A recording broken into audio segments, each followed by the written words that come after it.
Ayan. So let's start with the discussion for establishing requirements and use cases. So you'll be tasked after the discussion. You'll be tasked to create a use case diagram. Okay.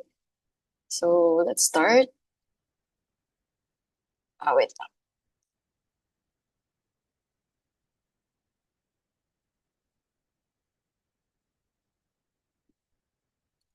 Wait.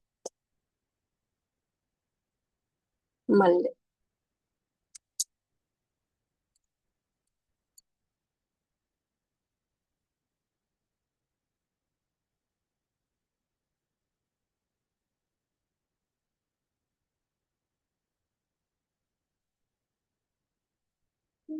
Ayan. Okay. Okay.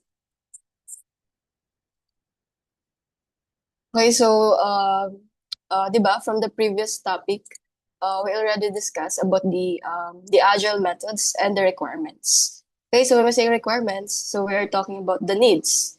So when we are tasked to do that, to find the needs, so we are also gathering the requirements. Especially, we are using different tools or methods or techniques.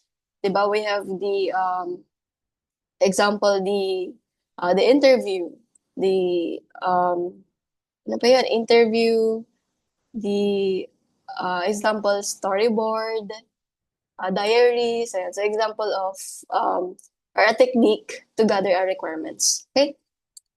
So many agile methods argue that producing detailed system requirement is a waste of time as requirements change so quickly. That's why we have agile. So when we say agile, iterative. So it can be changed. It can be changed. Ano yan? It can be changed like ano yan, parang nag-i-increment.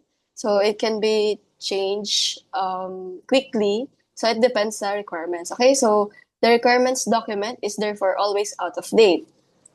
So that's why if we are going to use agile, so mas best siya if yung the system parang pabago-bago yung requirements compared to the SLDC, ayan. So yung the waterfall, waterfall methodology, okay?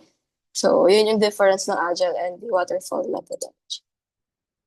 Okay, so the agile methods usually use incremental requirements, engineering, and may express requirements as user stories. So this is practical for business systems, but problematic for systems that require pre-delivery analysis. So again, yung agile mas best fit siya if yung system is like pabago-bago yung requirements. Since again, kasi nga yung agile nagpo-promote siya or nagpo-provide ng iterative process or methods. Okay? Nakikita po ba? Ayan. So we have the functional and the non-functional requirement. So when we say functional requirement, so you are just simply asking the question parang what the system does. Okay? So systems, statements of services that system should provide, how the system should react. Excuse me, naririnig ko ba voice ko? Wait. May naka-on ba ng mic? Okay. Okay, so again, statements of services that system should provide, how the system should react to a particular inputs, and how the system should behave in particular situations. So you're just simply asking what the system does. Okay? So again, functional requirements, parang you're just describing ano yan, this one, the core services. Ayan. So you're just describing the services of your system. The services or the functions of your system. So how they perform, what the system does. So yun yung difference naman when it comes to non-functional requirements. So when we say non-functional requirements naman, so wait lang. So you're just simply, parang if for, kapag sa functional requirements, you are asking what the system does. Kapag non-functional naman, parang mas specific or detailed. Like, they are answering the question para ano yan, how well the system performs. Okay? If sa functional, what the system does, sa non-functional naman, how well the system performs. Okay? So we are talking about the constraints. So when we say constraints, parang mga ano yan, boundaries or parang set of rules. Okay? So constraints on the services or functions offered by the system, such as timing constraints, constraints on the development process, the standards, and many more. So often applied to the system as a whole rather than individual feature or services. So yun yung difference ng functional and non-functional. So to give an example, for non-functional, so since na-mention niya constraint, so for example, emails. So, di ba, kapag nagsisend tayo ng email or your system, like Google email, so magbibigay siya ng constraint or requirement. Example, non-functional. Like, an email should be sent, like, an email should be sent with a latency of no greater than 12 hours. Ayan, so that's an example of non-functional. So, as an example for functional, example, if yung system mo is Google email, so yung services niya is a system must send an email. Okay? So a system must send an email. So yun yung functional requirements niya. So yung magiging non-functional niya is yung is the constraints, yung parang most detailed na function. Okay? So yun yung constraint, parang restriction. Okay? So another restriction, like, di ba pag nagsisend tayo ng email, so if hindi naman email, like text messages, like may constraint na hanggang ganito lang na character, like it should be 1,000 character. Kapag password naman, we have non-functional requirements. Like, it should be at least one caps lock or uppercase, lowercase, special character. So that's an example of non-functional requirements. Okay? Ayan. So next, we have the domain requirements. So when we say domain requirements, ano lang siya, parang external rules, okay? So when we say external rules, so dito na papasok yung ISO 2510, tama ba? Yan. So dito lang papasok yung external rules. So your system should follow the rules, okay? External rules. Parang mga security something or laws, okay? So, papasok yan sa domain requirements. Okay? Next. So, we have functional versus non-functional requirements. So, since na-mention ko na, so an example of functional requirement would be a system must send an email whenever a certain condition is met. So, example, if an order is placed, so may email na isa-send for the customer, okay? So another example, so a related non-functional requirement for the system may be emails should be sent with a latency of no greater than 12 hours. Okay, so ito yung constraint. So mapapansin nyo, yung constraint dito is 12 hours, latency of no greater than 12 hours. So ito yung tinatawag nating constraint. O kaya parang limitation or constraint limitation or parang magbibigay ka ng parang set of instruction or rules. Okay? So the functional requirement is describing the behavior of the system as it relates to the system functionality. The non-functional naman, it elaborates a performance. Okay? So again, describing the behavior kapag functional, kapag non-functional, parang mas ini-elaborate or the detail. So example is the constraint, okay? So when we are creating a system, of course, we have system stakeholders. So when we say stakeholders, so this one is common sense. When we say stakeholders, so ito yung mga end users, the front-end developer, or the stakeholders, or the system managers, system owners, external stakeholders. Okay, so any person or organization who is affected by the system in some way, and so who has a legitimate interest. So kung sino man yung sakop ng system nyo can be considered as a stakeholder. Okay, so for example, you're conducting a research about dental clinics. So your possible stakeholders will be the dentist, the doctor, the staff of the clinic. What else? Like you can also consider the outside clinic. So pwede yun maging external stakeholders. Okay? So, ayan. So, ayan, stakeholder types. So, we have the end user, the system managers, the system owners, and the external holders. Okay?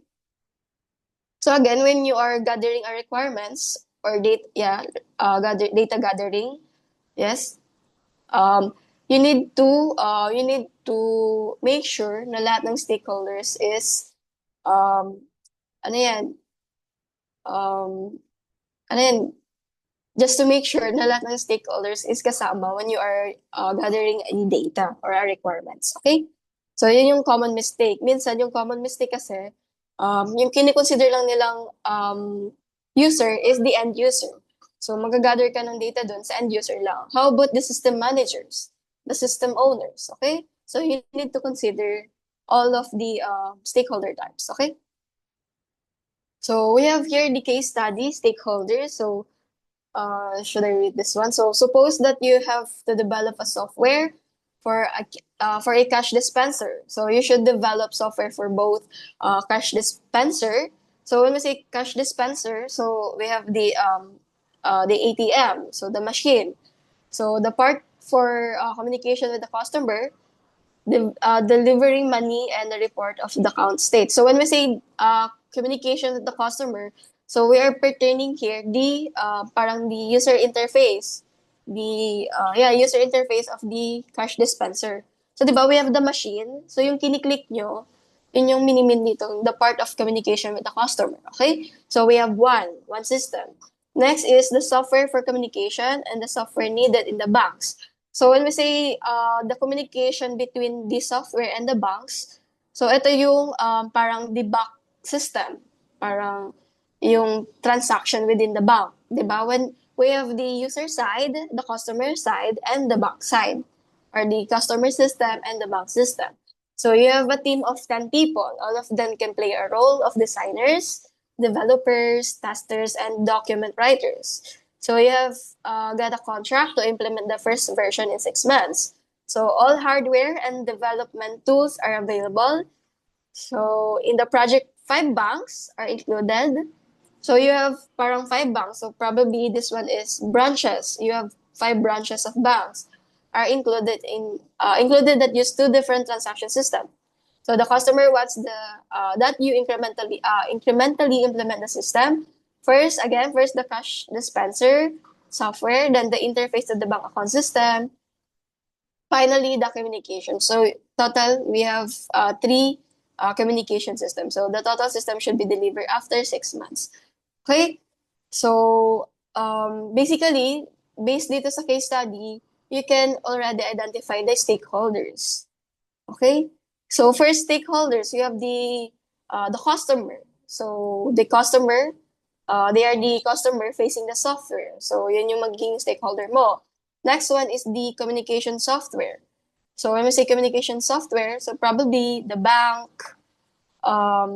the staff, the manager, ayan. The bank side software, yan, yung mga banks, the accountant.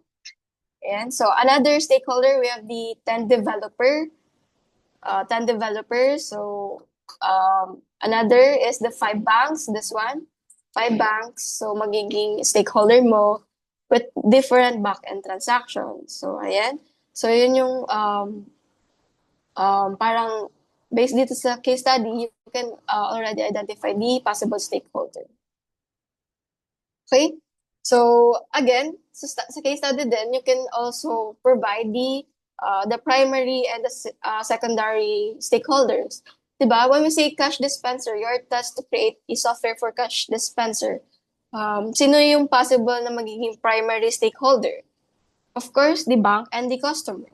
So yung mga secondary stakeholder naman is yung magiging parang yung magiging indirect user. When we say indirect user, wala sila masyadong interaction with your system, but you need the data from them, okay, from the secondary stakeholder. Okay?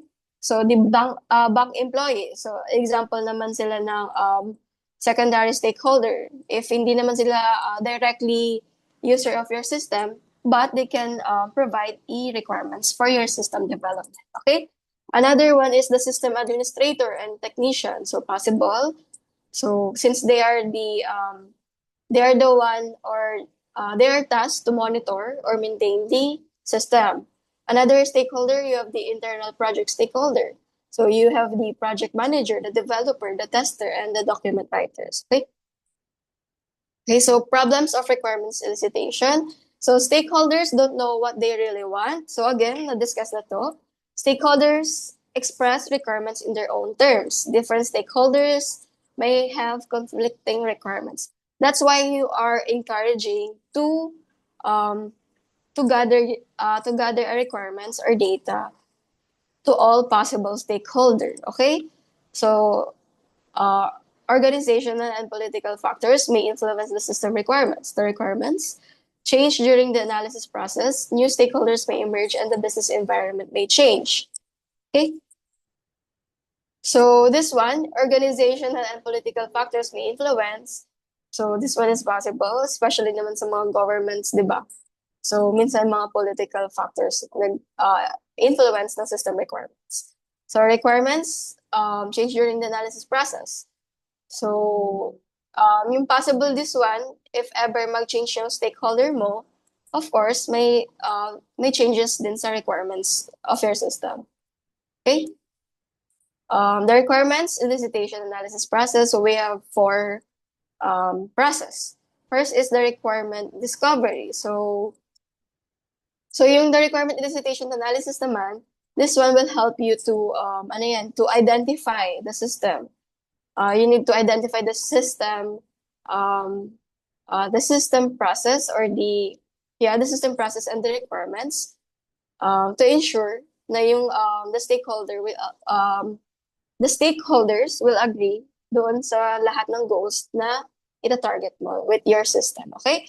So again, we have the requirements discovery. So when we say requirement discovery, parang another term lang to for gathering an information. Okay? This requirement discovery, parang data gathering lang. Okay? So requirement discovery, you need to gather an information. You need to gather an information about about these stakeholders.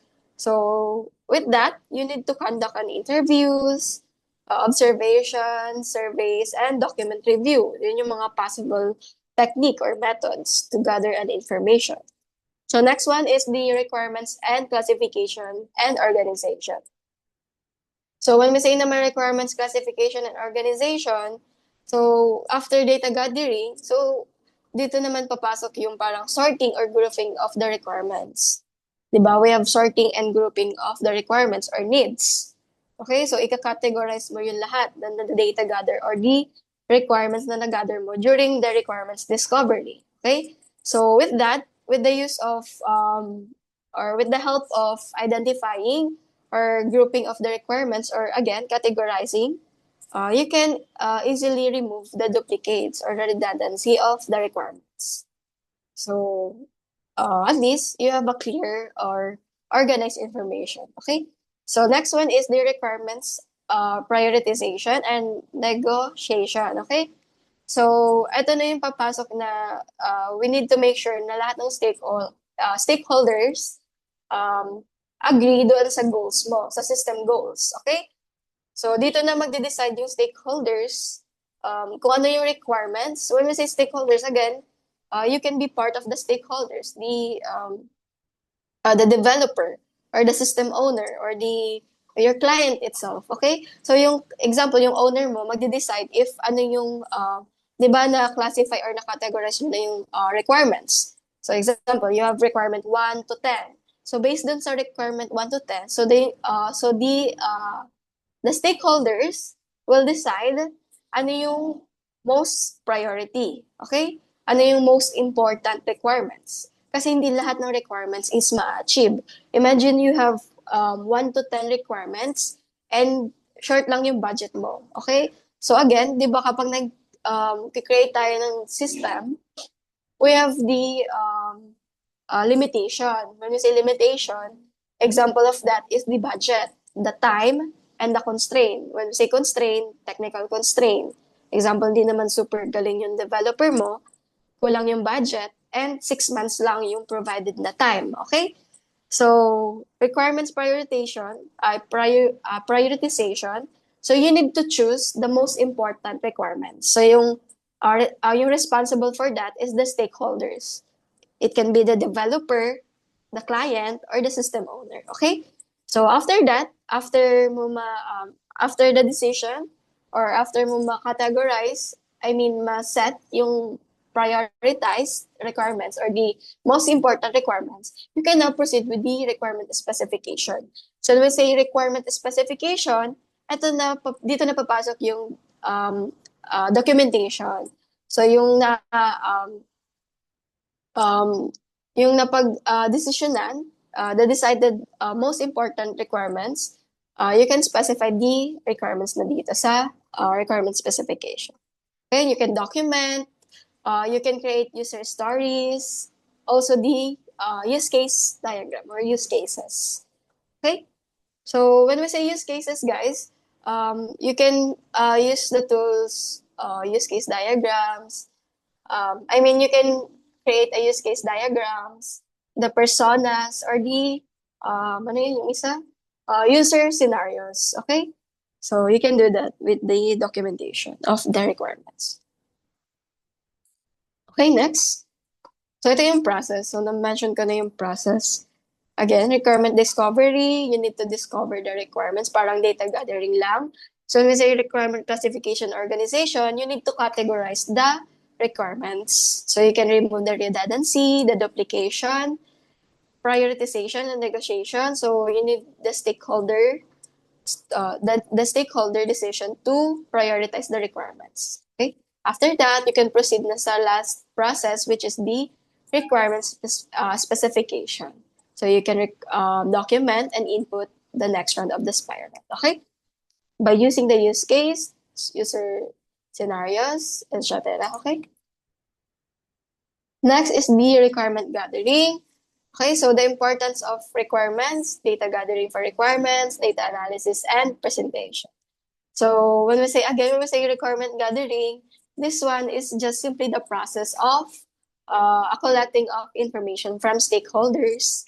Okay, so parang ano lang siya, process of collecting information from the stakeholders. So you need to do this. You need to conduct a requirement gathering in order for you to understand what the system must do. Okay? So, hindi ito nawawala na requirement gathering kasi ito yung first step when you are creating or developing a system. Okay? So, so what could be, if ever in-skip mo yung requirement gathering, so what could happen if we skip the, the proper requirement gathering and start designing immediately? Example, in-skip mo yung proper requirement gathering, nag-start ka agad ng design, nag-start ka agad ng UI and the backend. What could be the possible consequences? Anyone? What could be the possible consequence if you skip the requirement gathering? Anyone? Anyone can recite?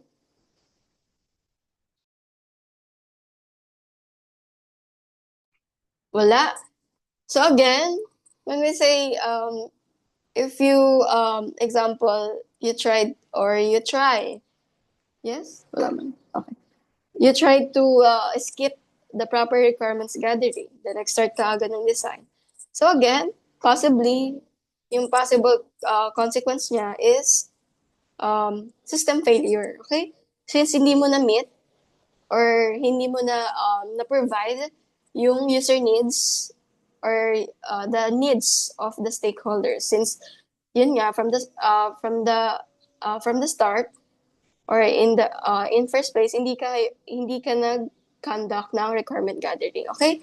So in the first place, hindi ka nag-conduct ng requirement gathering. So na-skip mo yung user needs, yung na-discuss natin, user needs, the requirements, okay? So ang pinaka worst scenario is system failure. Okay? So task description, so you can create scenarios, use cases, essential use cases, or the HTA. Okay? So what, how, and why? Why bother? Why bother conducting the requirements gathering? So requirements definition is the stage where failure occurs most commonly. Okay? So dito nag-occur talaga yung failure kasi nga hindi ka nag-conduct ng user needs and data gathering. So we have an example here, parang this one, ito yung laging ginagamit na illustration for requirements engineering. So, ang tawag dito is the tree swing cartoon. Okay? So, pinapakita dito or parang it shows how how the stakeholders interpret the requirement. Okay? So, different interpretation from the stakeholders. Okay? So, if makikita nyo, each frame, may mga different version siya ng product. So, depending sa requirement. So, this one, how the customer explain it. So, how the customer explain it, if yung requirement na nag-gather mo is from the end user lang, so possibly, yung magiging requirement is masyadong vague or incomplete. So, ito yung possible na requirements.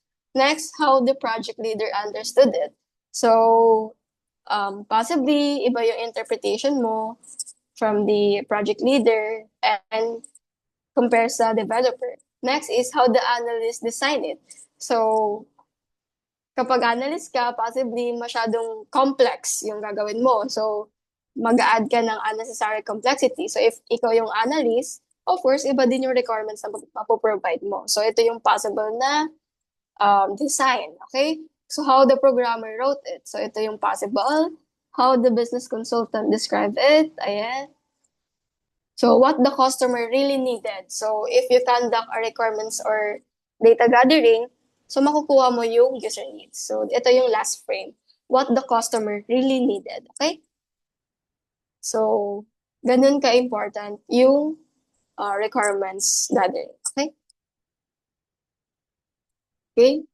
So, getting requirements right is crucial. Okay? So, it is not possible to skip the data gathering when you are conducting or creating a system. So what do user wants? What do user needs? Okay. So requirements need clarification, refinement, completion, rescoping. So you have the input, requirements document, output is the stable requirements. Okay. Why establish? So yun yung na-mention na kanina. So yun yung importance ng requirements. Okay. Requirements arise from understanding user needs. Requirements can be justified and related to data. So different kinds of requirements. So we have the users. Who are they? So we have, again, na-mention na natin yung different kinds of users. So we have again, when we say different types of user, we have the novice, the expert, the casual, the frequent. So if different types of user, so we have different kinds of requirements. Kapag novice, yung possible na requirements na magagather mo is prompted, or yung possible requirement na ipoprovide mo, it should be prompted, constrained, or clear. Kapag expert naman, yung system mo, it should be flexible, it could be access or powerful. Kapag frequent user naman, you can use shortcuts. Kapag casual or infrequent, clear menu paths. Okay, kapag novices, again, prompted. Kasi nga, kapag novices, we are pertaining to the beginner user. So, hindi sila masyadong knowledgeable when it comes to systems. Okay, so you need a clear instruction of the system. Okay. Okay, so different user, they have different requirements. Requirements or different needs. Okay. So what are the user's capabilities? So humans vary in many dimensions. So we have size of hands may affect the size of affect the size and position of input buttons. Okay? So, di ba, when we are creating or designing a system, possibly magdidepend din siya sa size of hands. So, if, example, mobile application, then yung target user mo, pwede ba yun? Target user mo is ano yan? Like example, ayan, so you are creating a mobile application. So you need to adjust the sizes of the buttons and the text. So magdidepend siya sa size of hands and yung eyesight, okay? So motor abilities may affect the sustainability of certain input and output devices. Height if design ng physical chaos. Example, example, magki-create ka ng swing for kids. Ano yung possible na requirements? Example, height. So yung na-data gather mo, it's height. Example, ano lang, um, 2 feet. Okay, so yung design mo, magbe-base din dun sa data gathered. So yung requirement niya is, um, it should be, ano yan, it should be, ano yan, anong tawag dyan? It should be fit to your user needs, okay? Strength, a child's toy requires little strength to operate, but greater strength to change batteries, okay? So disability, sight, hearing, and so different requirements, different different user type, they have different requirements or user needs, okay? Personas, again, na-mention na natin yung personas, so maybe skip na natin yung personas. Ayan, this one is an example of personas. We have the background, the motivation, and the frustrations. Data interpretation and analysis. Analysis starts soon after data gathering session. So, ito yung magiging common mistake ng mga student kapag nagkakandak ng research. 'Di ba, nag-data gather ka na, then instead of ano yan, instead of creating or instead of creating the analysis or documentation after the data gathering, nagwe-wait pa sila ng at least 2 months before gumawa ng documentation. So, ang possible na problem doon is nakakalimutan yung information na nag-gather during the data gathering. Okay? So, again, if nag-data gather ka, you need to start the analysis or documentation. Okay? Para ma-interpret na maayos yung nag-gather na data. Okay? Initial interpretation before deeper analysis. Okay? Different approaches emphasize different elements. So you have class diagrams. Let's say class diagrams. We have the ERD, EARD. So mama-mention to sa IM1. Okay? IM1 and IM2. How to describe the task? So we have these scenarios. An informal narrative story, simple, natural, personal, not generalizable. Okay? Again, we have the use cases. Assume interaction with a system. Assume detailed understanding of the interaction. So later, I'll be giving an example of use cases. How to create a use cases diagram. Okay? So we have, same lang to, use cases and essential use cases. So yung essential use cases lang is more detailed compared to use cases. So abstract away from the details. Does not have the same assumption as use cases. Okay. Okay. So scenarios and personas. So this one, define who the story is about. Ito na naman siya na to. Goal. So after the persona, you have the goal and the scenarios. Okay. Case study. So use case for travel organizer. So we have an example of case study. I mean use case, okay? So the system displays options for investigating visa and vaccination requirements. So skip natin to. Wait lang. So again, parang ano to, task analysis. 'Di ba? Naalala niyo yung task analysis, you can skip some step or process. So you can, if the country name is invalid, you can do the system display an error message or the system returns to step 3. So if the nationality is invalid, you can do the system display an error or the system return to step 6. Okay, so this one is an example of a use case and medyo similar siya sa task analysis. Okay, you can just read the case study. Okay, so example of use case diagram based on sa case study. Okay, so we have the actor. So ito yung nakikita nyo to. This one, itong stick figure. So this one is the actor. So we have two actors, the travel agent and the traveler. So this one, ito yung tinatawag nating use case. Okay? So the travel agent can update travel details. So the traveler can identify potential vacations, can retrieve visa requirements, they can retrieve vaccination requirements. So itong use case, itong nasa loob ng diagram, ito yung magiging, ano yan, parang magiging interaction nila when they are using the system. Okay? Tawag natin dito is the use case, and yung stick figure is the actors. Okay? So example, essential use case. So this one naman is more, ito lang, user intention and system responsibility. So yung gagamitin natin is the use case diagram. Okay? So we have the task analysis. Again, na-mention na itong task analysis. It is important not to focus on superficial activities. Okay? Okay, so skip na natin yung task analysis.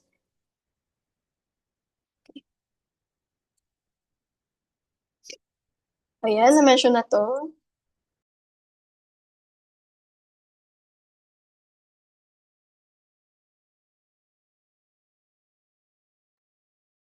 Okay, so naalala pa ba yung hierarchical task analysis?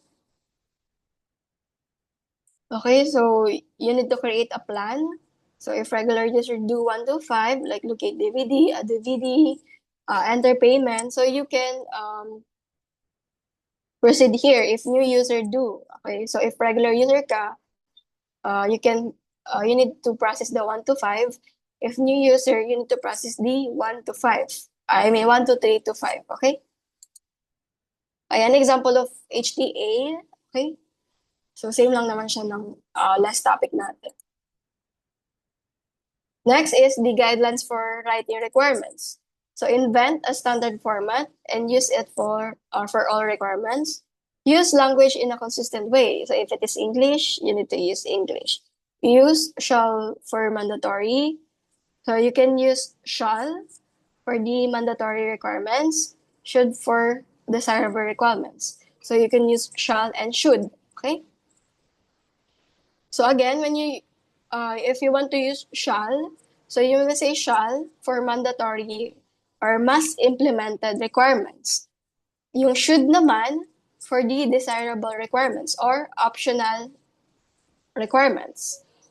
So when we say optional if necessary, okay? So yun yung magiging consistent language in writing a requirements, okay? Next, use text highlighting to identify key parts of the requirements. So you can use bold, italics. You can also use numbering or headings, okay? Avoid the use of computer jargon. So you just need to use a,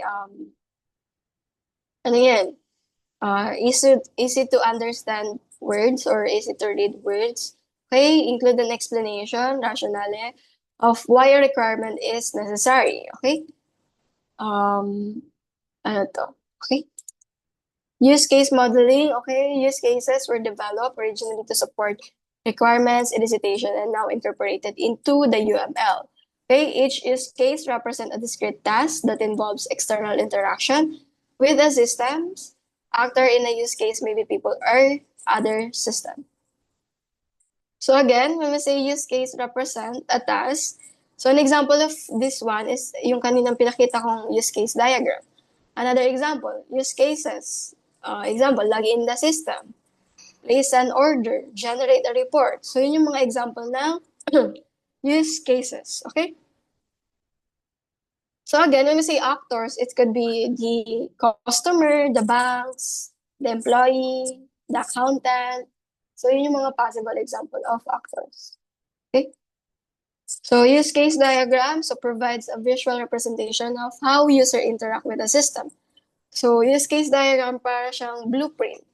So it can act or parang it serves as a blueprint in order for you to understand the functional requirements as well as the non-functional, okay? So with the use of use case, you can understand the user's perspective. Okay?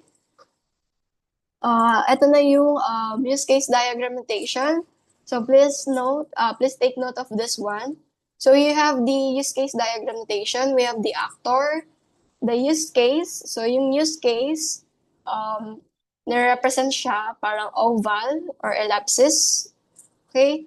So this one, nire-represent niya yung task or goals of the system performs. Okay? So dito nalalagay yung tasks or goals ng actor, okay? So yung actor again, it could be the customer, the banks, the accountant. So etong system boundary, ano lang siya? Um, ano lang, rectangle shape, okay? So yung use case nasa loob ng system boundary. It means internal interaction from the actor, okay? Another notation pala, please take note. Kasama dito, we have the actor, use case, system boundary, and the relationships. Okay, please add the relationship as a notation for use case diagram. Okay, so when we say relationships, we have different relationships. We have the association, the include, and the extend. So next slide, i-discuss yan. Okay, so please include for the notations, we have the relationship. So we have 4 notations: actor, use case, system boundary, and the relationships. Okay? Ayan. Okay. I wait. Okay, so again, we have the actor. So an actor, a class of person, organization, device, or external software. So any person, organization, or device, or external software na nag-interact with your system. Okay? Example of actors, again, we have the customer, a restaurant, temperature sensor, credit card authorizer. So those are the example of actor. Example of use case. So this one, it represents the actions that are performed by one or more actors. Okay? So example, order meal, update menu, process payment, excuse me.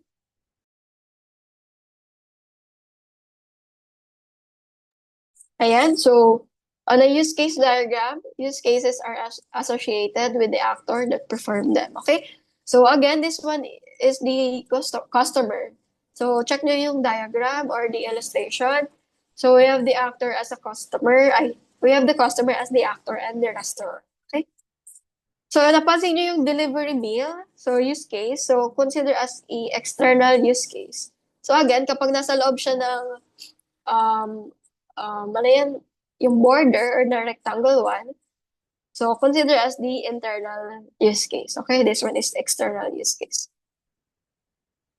So ang tawag dito is the system itself. Okay? So a use case diagram can show which use cases are supported by your system or its subsystem. Ayan. Okay, so you can draw a generalization link between actors. So, I don't know if makuha nyo to. So we have the generalization link between actors. So the specialized actors such as club customer and the example in our use case. Okay. So, paano ko ba ito iyan? Wait lang. Stop share. Excuse me. May paint ba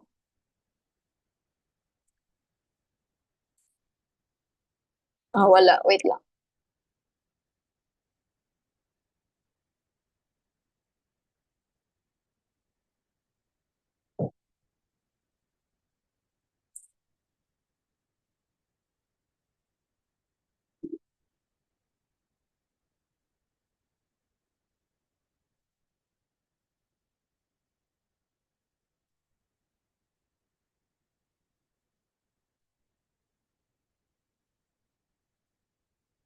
Ayan. So, ipakita ko nga ito.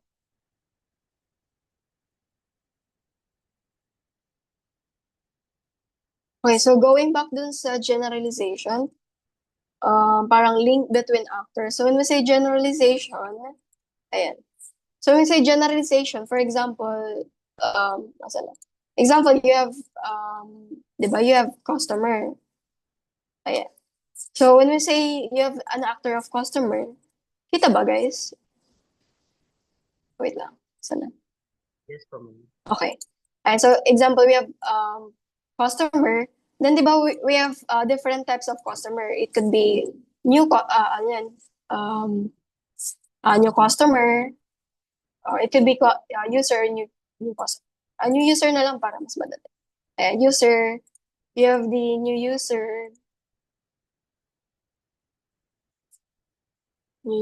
ayan. Then you have the, ano yan, regular user or old user, ayan. It depends kung ano yung tawag, okay? So, ang tawag dito is generalization, okay? So, parang may child, I mean, may parent siya, and may dalawa tayong child, customer, or user, okay? So, i-connect mo lang tong dalawa. Ba't ang pangit? Ayan. Ayan, so currently, I'm using Lucid Chart. So, yung ginagamit namin kapag nag-create ng diagram, okay? Ayan. Ba't hindi gumagana? Ayan, basta i-connect mo tong dalawa. Then, connect mo to. Ayan. So, example, you have the user and new user. So, ang tawag dyan is generalization. So, you have the parent and the child. Okay? So, yun yung tawag ng generalization. So, you can use this in creating your use case diagram if necessary lang naman. So, sometimes, ginagamit lang is user. Wala nang new user and old user. Okay? So, pwede mo na siya i-connect. Gawa ka na ng rectangle.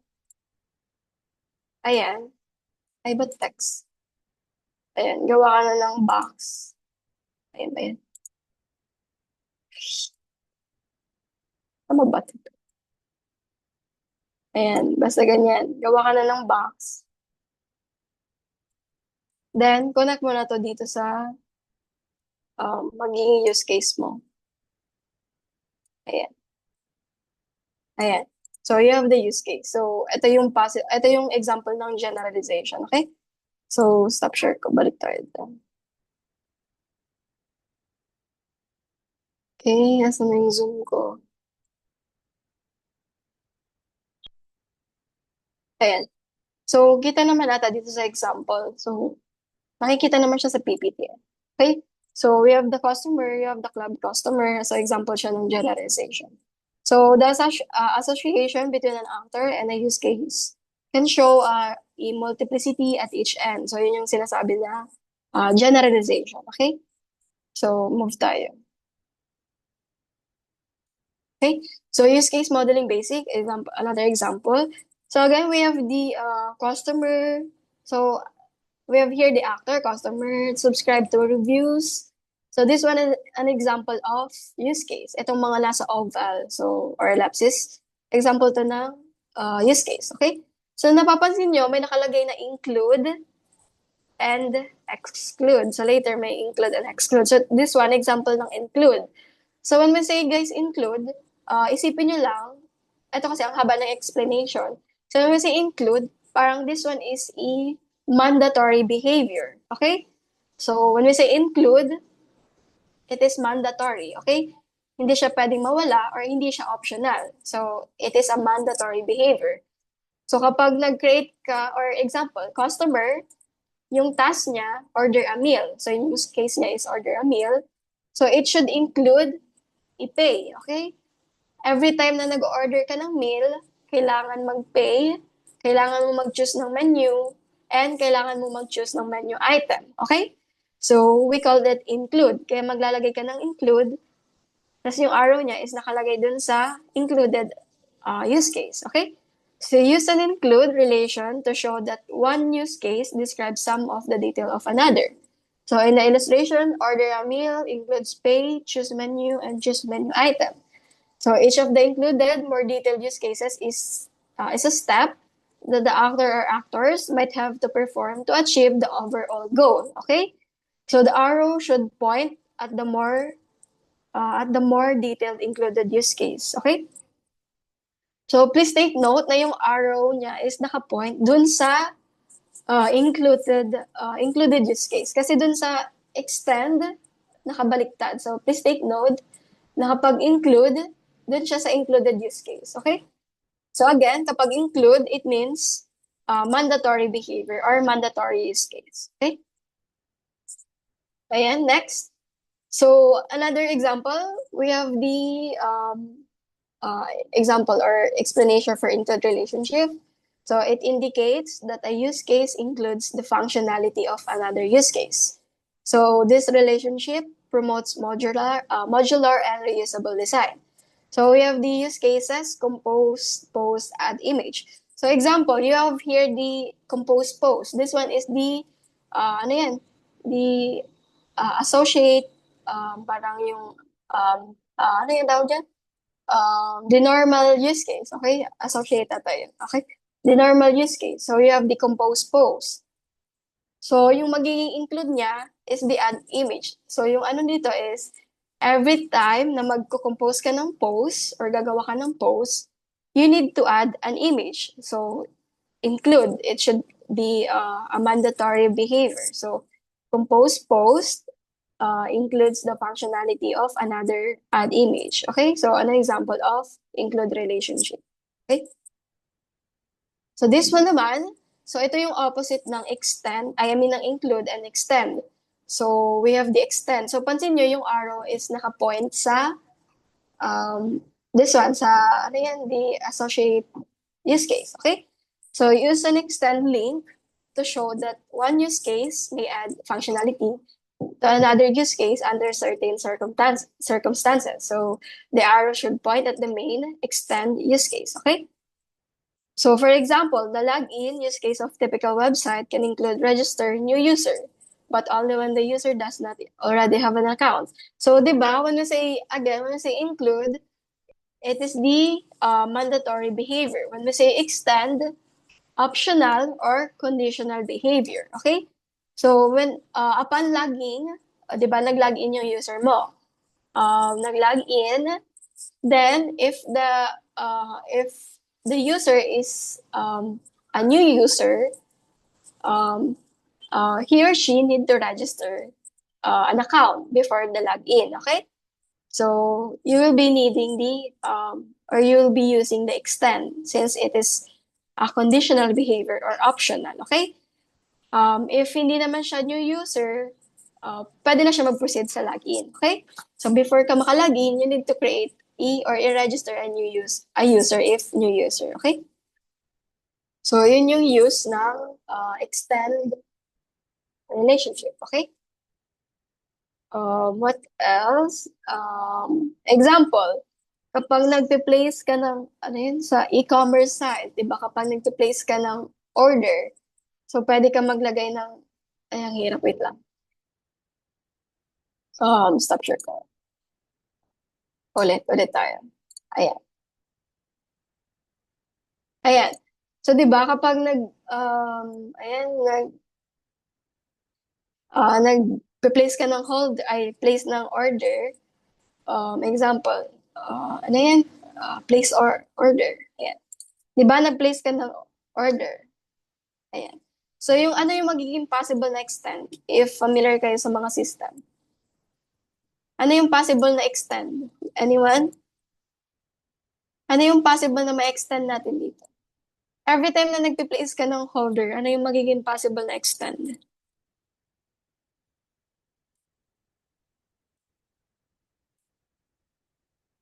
Anyone? Sino yung pwede mag-answer?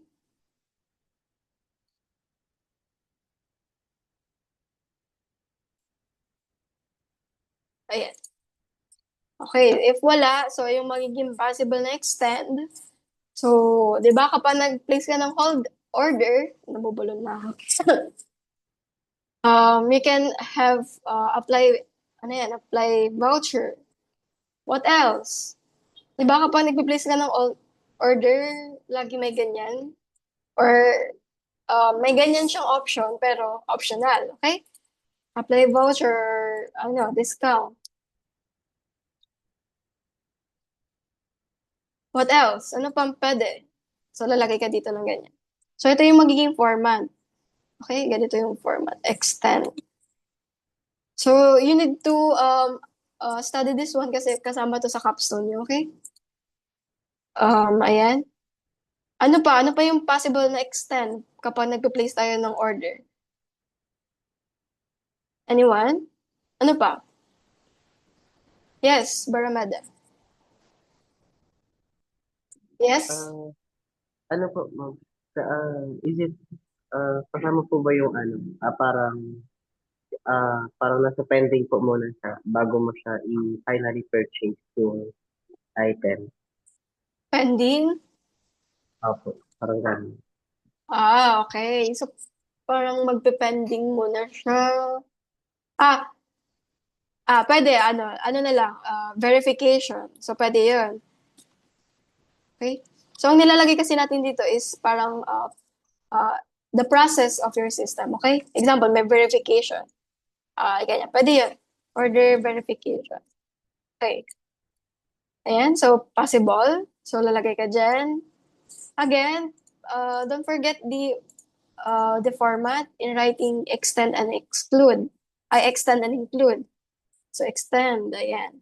So, kahit fourth year, nakakalimutan yung proper writing or creating of use case. Okay? So, make sure. So, how about, include? Ano yung possible magiging include kapag nag-place ng order? Ano yung possible? Anyone? Ano yung magiging possible use case kapag place order ka? Anyone? Anyone?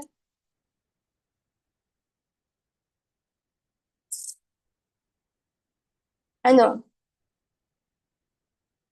Yes? Mr. Barameda? Ano, ma'am, ano, yung parang buy, yung purchase po agad yung ano, yung item. So yung ang iniisip mo is the steps. So focus tayo sa parang main process. Example, place order. Um, yung buy. So pwede, like, you need the pay. Okay? So parang payment process. So you need to be detailed. Ayan, payment process. So pwede din, example, di ba, kapag sa mga online shop, wala pa silang address. So pwedeng, um, ano yan? Shipping address. So, pwede mo dito ilagay. Okay? So, maglalagay ka ng arrow na nakapoint sa included case. Then, lagay ka ng, ano yan? Include. Okay? Ayan. Again, don't forget the proper format. Ayan. So, this is an example of use case. Extend and include. Using extend and include. Okay? Next. Okay?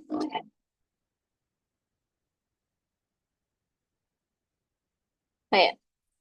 So, next. Okay, so illustrate, blah, blah, blah, book flight. So this one, another example of extend relationship. So we have the book flight.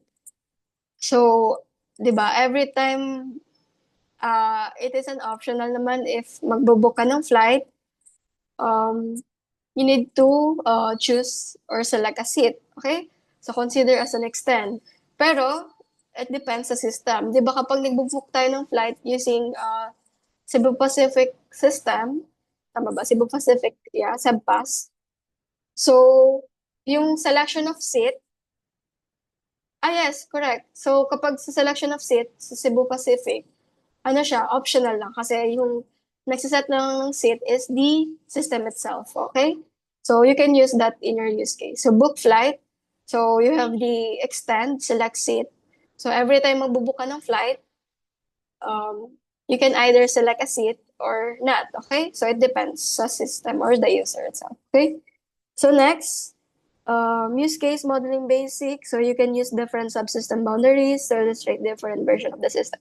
Okay, so if we have different version of your system, you can use at least three boundaries, systems boundaries. Okay, di ba yung basic example natin, yung common example is isa lang na rectangle. So actually, you can use more than one rectangle if you want to represent a different version of the system. Okay? Example, you have subsystem 1, subsystem 2, and subsystem 3. Okay? So yung may mga gumagamit na nitong tatlong boundaries kasi different. Example, yung cash dispenser. 'Di ba? You have different system.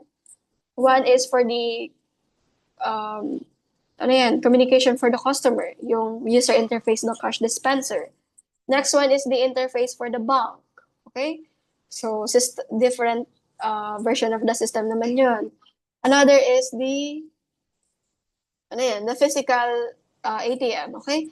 So, use dependency relations to link subsystem representing different versions or variants. Okay?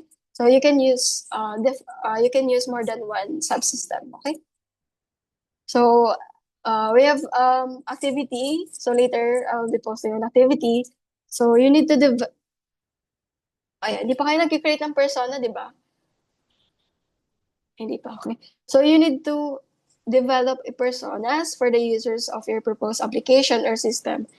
So, if nakita nyo dun sa Google Classroom, nag-post ako ng Google Sheet, and you need to choose or select at least, you need to select one application or web system, okay?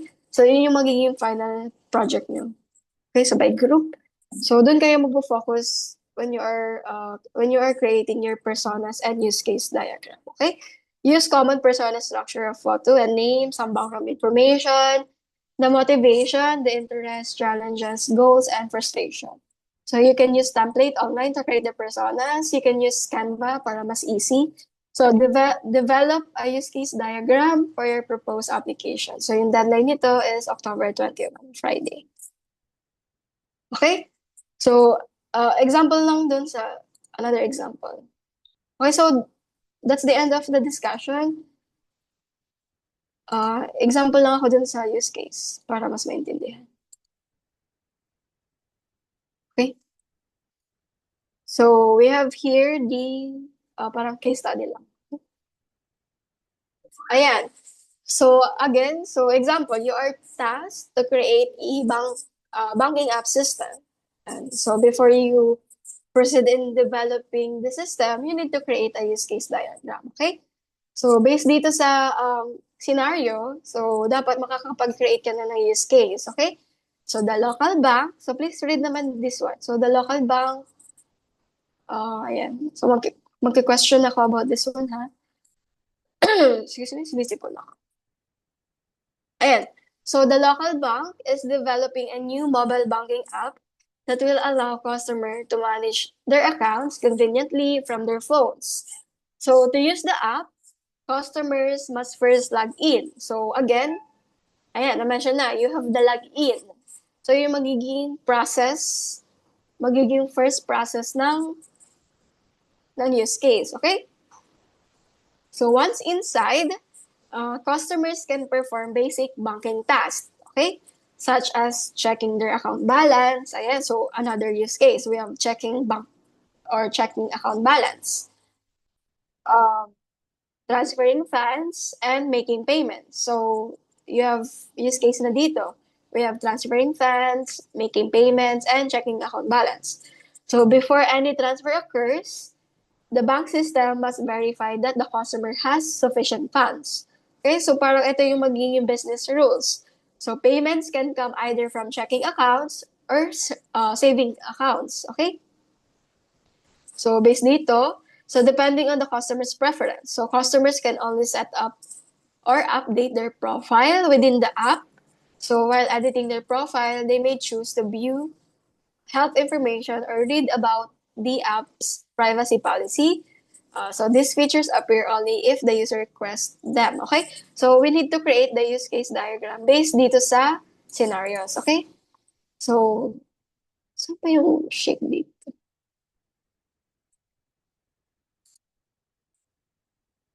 Wait lang. Ito pala. Ayan. So first, create muna tayo ng system boundary.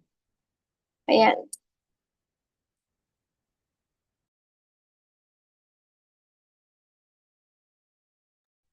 Okay? So after that, you have the actor. So again, question. Based dito sa case study, ilang actor yung included? Anyone? Excuse me, sinisipulo. Anyone?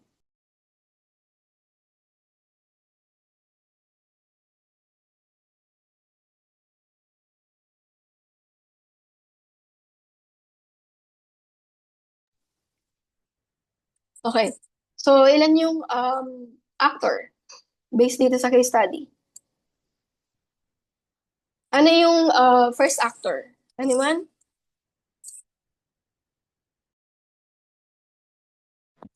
I think yung customer po, ma'am. Yes, correct. So, based dito sa case study, so yung magiging primary actor natin is the customer. Correct. Very good. Another. So, another one. We have another, ay wait lang. Yes, we have another actor. Sino yun? Again, going back din sa actor, di ba? It's either organization, person, system, device, etc. So, ano yung possible, yes, sa Panta. Yung sa ano po, ma'am, sa bank system. Ayan, correct. So, another customer ay actor is the bank. Ayan, correct. So, when you are creating an actor pala, guys, please take note, hindi need maging specific. Example, bank. Tapos maglalagay ka ng pangalan pa ng bank. Like, ay, pwede naman ng pangalan ng bank. Like, ayan, Kamalig Bank. Ganun. So, hindi na siya masyadong pinapansin. Pero, good practices, you can just simply put bank. Kapag customer naman, please avoid using names like John. Ayan, ganyan, example John. Tapos lalagay ka ng mga names. So, general lang siya, customer. Okay? Okay, so ganun yung pag-create ng customer, ay actor. Okay, so based dyan, we have two actor. Okay, we have two actors. Palitan nga natin ito. Okay. Ayan. Tama na ito. Okay?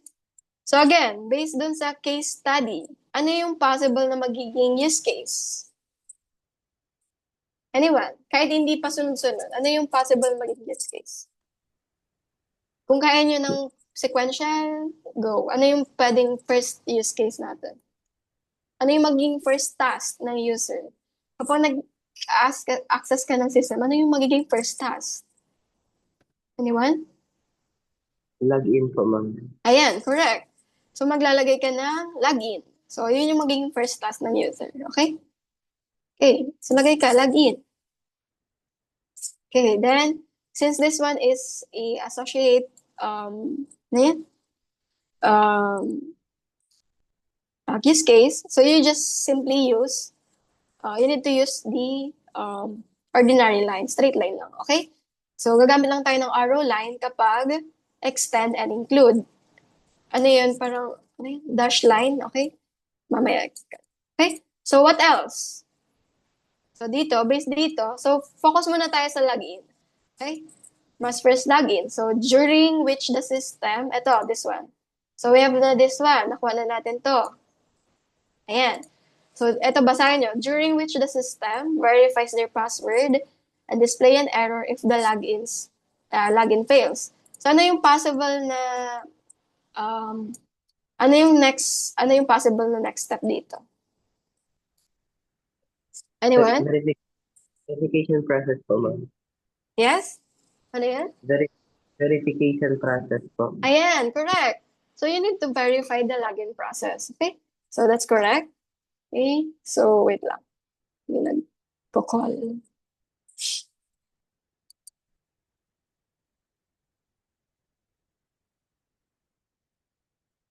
Yun na. Okay, so that's correct. You need to verify the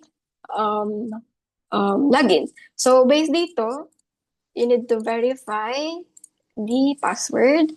Ayan. So, susunod lang tayo sa case study.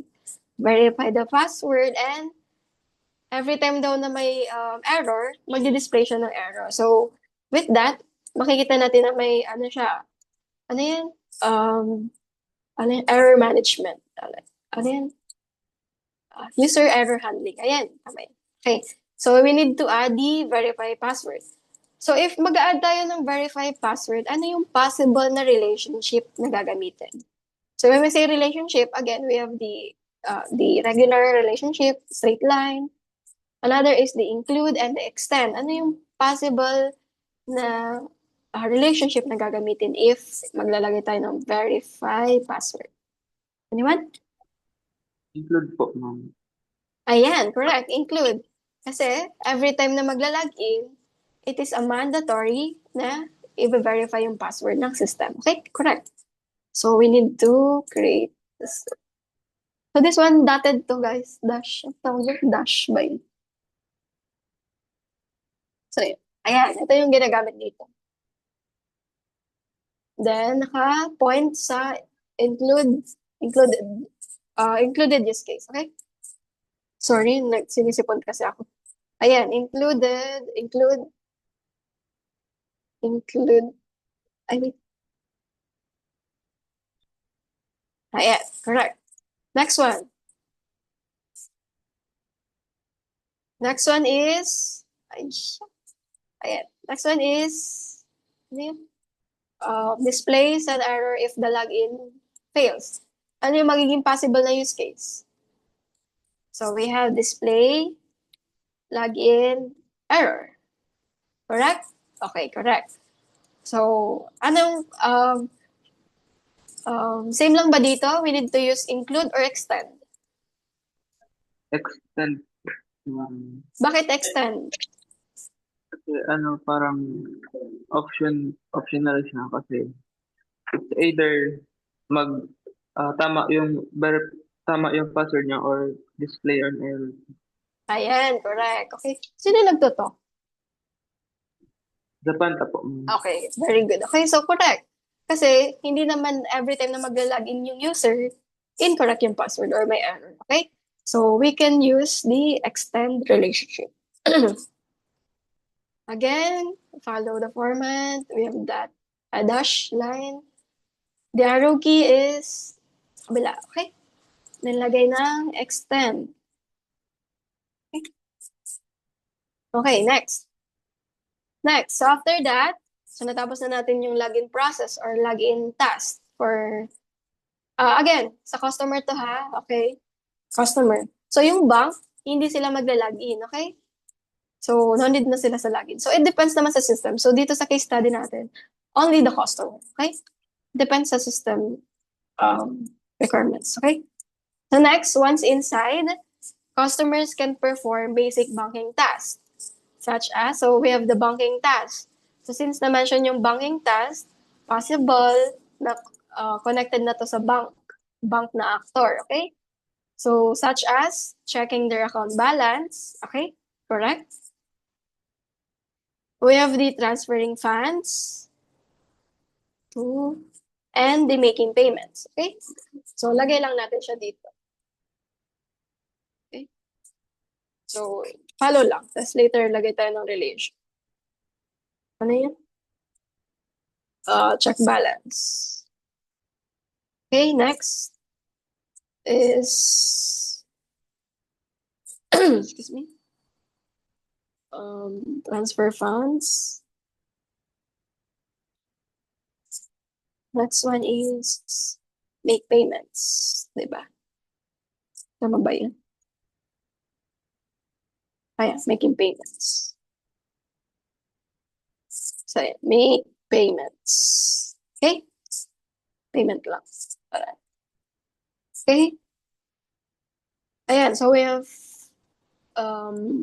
another use case here. Ayan. So, is it correct ba if i-connect ko yung actor customer dito sa check balance, transfer fund, and make payments? Yes or no? No po, ma'am. Bakit? Bakit no? Diba? Basahin nyo to. Once inside, pero if you're going to read this case study, once inside, customer can perform basic banking tasks. So it means,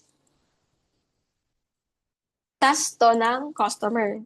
So, we need to connect pa rin, okay? So, connect natin to. Connect. Wait. Ang hirap naman. Oh, wait. Ayan, connect, connect, connect. Ayan. So, connected pa rin yung customer kasi ito yung task nila when they are using the system. Okay? So, how about the banks? Saan natin pwede, imagine niyo yung banking app. Kahit hindi nyo babasahin yung case study, if nakagamit na kayo ng banking app, or na-imagine nyo yung paano i-develop yung banking app, or paano yung process ng banking app, masasagot nyo na yung case study. Okay? So, kapag sa banks, ano yung din natin i-connect dito sa tatlo? Lahat? Pwede lahat, di ba? Kasi every time mag-check ng balance, of course, kukunin yun sa bank. Every time magta-transfer ng fund, of course, galing sa bank. Kasi check pa yung funds, if sufficient ba or not, if pwede ka ba mag-withdraw or not. Make payments, of course. Pa-process ulit yun ng bank. Okay? So, we need to create a relation dito. Okay? Ayan. Ayan. Okay, so this one is correct. So, going back sa case study, ayan. So, before any transfer occurs, okay, so before daw mag-transfer, the bank system must verify that the customer has sufficient funds. So, we have verification for sufficient funds. Okay? So, saan siya papasok? So, every time daw nagte-transfer ng funds, so dito siya sa customer transfer funds, we need to verify the sufficient funds. Okay? So, ano yung possible na use case? Lagay tayo. Anyone? Ano yung possible na use case? Verification po ulit, ma'am. Okay, verify. Para mas detail, we need to include verify sufficient funds. Okay? Tama ba spelling ko? Tama yan. Ayan. We need to, ano nangyari dito? Ayan, ito pala. Ayan. So, we need to verify sufficient funds. Okay? Tanggalin nga natin ito. Baba ko. Make sure lang na nakapasok siya sa rectangle. Okay? So, we have verify sufficient funds. Then, connect natin siya sa transfer fund. Kasi nga, sabi dito, every time ano yan, before the transfer occurs, we need to check or verify the sufficient funds of the customer. Okay? So, before you can proceed the transfer funds, we need to verify the sufficient funds. So, ano yung possible na relationship? Anyone? Ano yung magiging possible na relationship? Include po. Include. Correct. Okay, correct. Correct. Kasi this one is a mandatory behavior, okay? Or task. Again, dash, arrow. Okay. Then type, include. Okay, correct. Next one. Okay, so payments. So dito na tayo sa payment. So possibly, dito tayo mag-focus sa make payment. Okay? Okay, lagay ko dito. Ayan. Okay? So payments can come either from a checking account or saving accounts. So we have parang types of payment, parang mode of payment. Okay? So kapag familiar tayo sa GCash, bank, ayan, bank payment. Okay. So kapag sa payments naman, dito we have the checking account or saving accounts or savings account. Okay? So we have two types of payment. So dito siya papasok, di ba? Okay. So ano yung possible na relationship? So dito papasok guys yung na-mention ko a while ago, yung generalization, we have the parent and we have the child. Okay? So don't forget the parent and child ano yan? Concept. So we have the make payment. So just simply put, ba't hindi nagkaano? Ayan, ganyan. Ayan. Ang pakis. Ito na lang. Ayan. Ayan.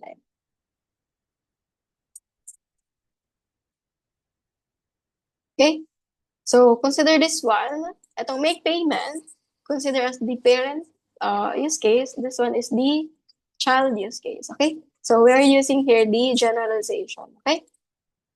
So, ayan, we have type na. We have the, ano yan, checking, ano yan? Checking account and savings account.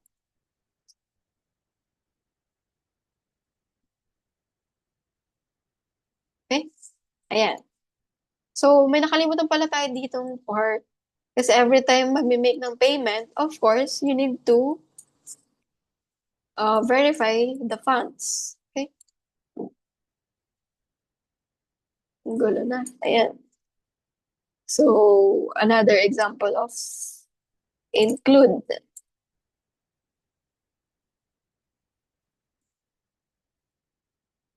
Ayan. Okay? Next. Okay, so next. Okay. So, customers can also set up or update their profile within the app. So, ito naman yung pag-update ng profile. So, they can update their profile within the app.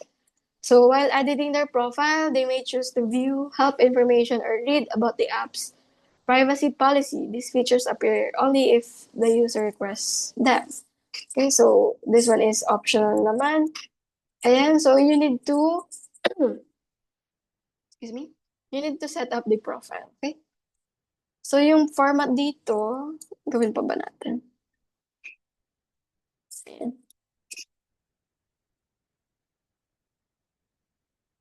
Okay, lagay ka set profile. Ayan. Hindi ako marunong ano yun. So, wait lang.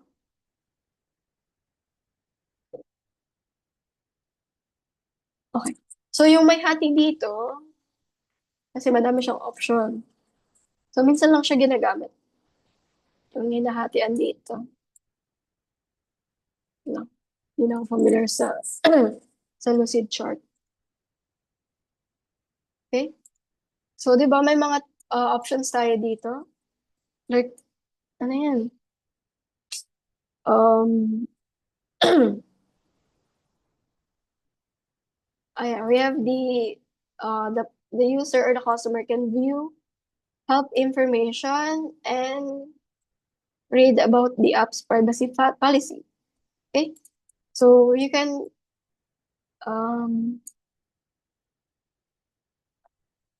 paano ba? Lagay natin dito. Lagay mo lang dito yung profile help, example, profile help. And the, ano yung privacy info? Anong tawag dyan? Ay, privacy info. Okay? So, nilalagay siya dito sa baba. So, parang, ano lang siya, parang optional. So, every time magsa-set up ka ng profile, makikita mo doon yung profile help and privacy info. Okay? Okay?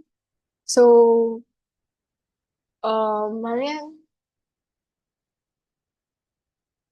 Ayan. Gawin na natin yung extend.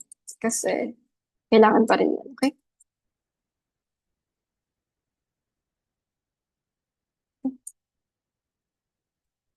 Okay lang guys na alisin to. Example, magsaset up ka ng profile. Okay lang na wala yan. Yung iba kasi naglalagay ng ganun. Okay? Ayan.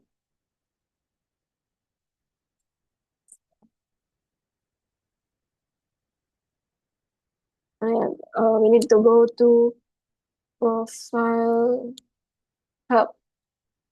So, this one is optional kasi every time magsa-set up ka ng profile, if alam mo naman mag-set up ng profile, so no need naman mag-open ng profile help, okay? So, we need to use the extend. Arrow key. Okay? Another one is the ano yan, show privacy info. So, this one, an optional. So, based lang to sa study, okay? Kung nakalagay. Ay, mali.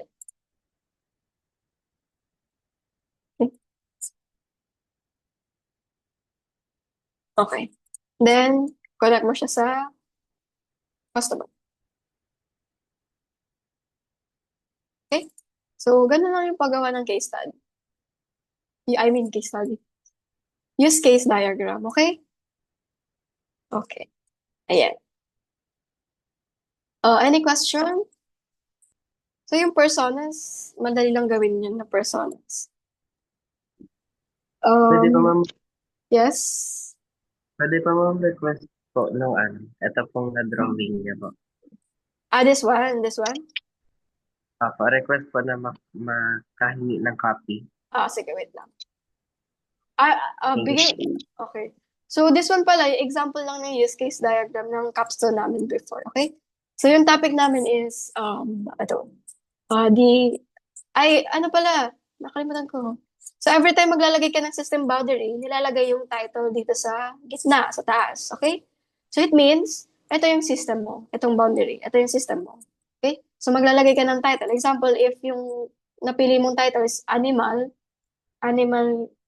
clinic management system, so ilalagay mo siya dito sa taas. Okay? Yes? Okay. So, ilalagay dyan yung title ng system. Okay, so this one is an example of use case diagram.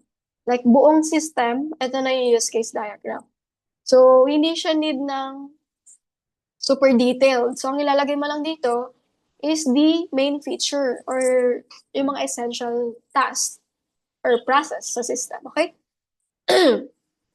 Excuse me. Okay, so we have here the add employee details. So, include. So, yung add employee details kasi, so, sa system namin, every time mag-add ng employee details, dapat may user account. Okay? So, hindi ka pwede mag-add ng employee details without the user account. So, if sa ibang system, pwede itong makonsider as extend. So, again, it depends sa system requirements. Okay? Add employee details, so you can add extend, check employee records. Okay? Another, ano pa? So, mapapansin nyo, hindi kami masyado gumagamit ng generalization, yung parent and child something concept. So, it depends sa system na the proposal or the proposed system. Okay?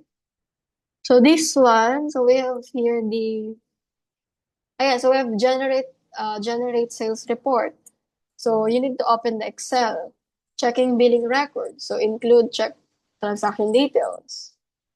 And, okay. So, mapapansin nyo, we have two actor lang. We have the dentist and the staff. Kasi this one, ano lang to, yung system is desktop system. Desktop, ano lang siya, hindi siya web system. Okay? Desktop lang. And so, again, ito pala yung example ng ERD. Hindi naman kayo gagawa pa nito. So, example lang siya ng ERD since na-mention siya sa lecture natin. So, another way for data requirements. Okay? So, itatakol nyo to sa IM1 if meron na kayo, Information Management 1 and Information Management 2. So, when we say ito, nakita nyo to, ang tawag dyan is the table. Okay? Ito yung table. So, we have entity. Ang pangalan ng entity is medical history. So, ang tawag dito, itong mga columns, attributes. Okay? So, we have PK and FK. When we say PK, primary key. When we say FK, foreign key. Okay? So, hindi naman to need. Okay? So, bigay ko to sa inyo. Ito ba? Ito. Ayan, upload ko na lang. Okay? So, any question? Attendance pala. Any Ano po question? ma'am, Yes. yung about po dun sa project po, yung final project. Yes. Paano po yung para maging output po dun? Oh, Web po ba siya? Ano po? wala pa siya. Depende kasi sa time natin. Paisa-isa muna tayo. Gagawin mo muna yung use case and personas. Then, pakonte-konte. Sige po ma'am. Sige po. Okay. So, yung attendance.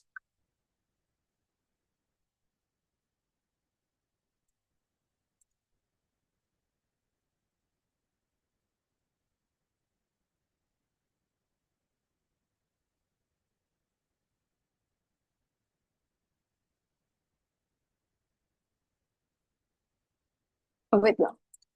I need to screenshot.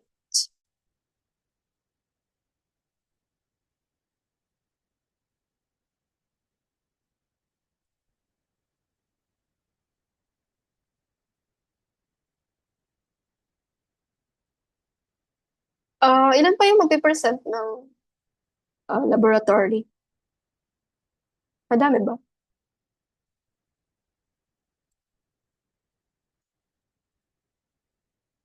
Okay.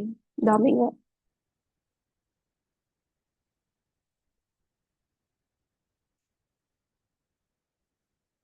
Tapusin na natin yun para maka-ano na tayo. Maka-move sa ibang laboratory. Wait lang. Kailangan ko kasi ng screenshot. Hirap pag online class.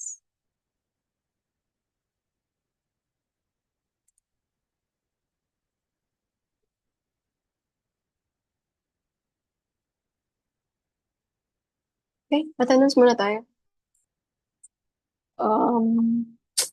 Block B. 11, 19.